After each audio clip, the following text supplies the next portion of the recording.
शिक्षक माने निशा मुक्त रहिबा एकांत आवश्यकता रही। शिक्षा जो परिवेशटा जहाँ रहा कथा जदि शिक्षक मान जदि से माने मदरे जदि आसक्त थिबे से भली जदि शिक्षक रहिबे सेठी प्रभाव गोटे अलग प्रकार प्रभाव पड़े। आओ निश्चय एथिरे आम विभाग तो पूरा कठोर कार्यानुष्ठान करिवो। जदि कौन सी शिक्षक जदि माताल अवस्था स्कूल को जाउछंती पिला मान पाखरे रहउछंती केतेबेले कोन ना कोन अघटन भी घटी पारे। तेणु एथिपाई आमे समस्त सतर्क रहबा कथा। आउ से भली शिक्षक मान भी जदि थिबे सेमानको भी मो तरफ सतर्क करई दउछि। आम विभाग एथिरे कठोर कार्यानुष्ठान ग्रहण करे। एथिरे कोन लिखित डायरेक्शन जेवाटा आम पाई किछि भी समस्या नाही।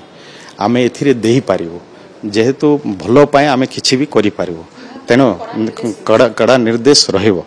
आउ जो माने भी एभली कार्य करूछंती निश्चय आगामी दिन रे जदि आम नजर को जदि आसे आमे कार्यानुष्ठान ग्रहण करिबो। कड़ा निर्देश समस्तन पई रहबा कथा। जो माने भी ए क्षेत्र रे काम करूछंती सेमान पई रहबा कथा। से जागा मानकर एभली कार्यक्रम हेबा कथा न। तेणु जेहेतु आपण जे कहले जे बस रे ड्राइवर से तो बिल्कुल आज तार व्यवस्था भी है। जो ड्राइवर भी जे मद पी ड्राइविंग करुच्ची ताकर चेक भी करुछंती जदि धरा पड़ला पर ताको कार्यानुष्ठान भी होउची। तेणु जेहेतु शिक्षा व्यवस्था रे छोट छोट पिला मानकर कथा आसुची सेमानकु नेबा आणबा करुछंती अनेक समय रे दुर्घटना भी संभावना रहइबो।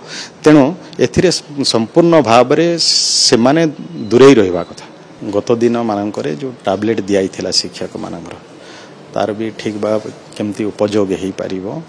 आ वर्तमान पिला माने भी जदि टैबलेट रो व्यवहार करंती अनेक जिनिस से माने भी जानी पारिबे। सब तथ्य भी सेठी रही पारिबो। जदि टैबलेट जदि व्यवहार करले जदि तांकर शिक्षार विकास रे जदि सहायक हबो एथिपाई निश्चय विभाग तो चिंता करिवो। आ एथिपाई करूछि भी। तेणु निश्चय एबे सेथिपाई भी पिला मानको अनेक जगह रे आ ऊपरे केमती प्रशिक्षण दिया हबो से कार्यक्रम भी चालू भी रही। आगामी दिन रे भी आउ किछि अधिका जदि करा जाई पारिबो आम विभाग ए ऊपरे विचार करिबो।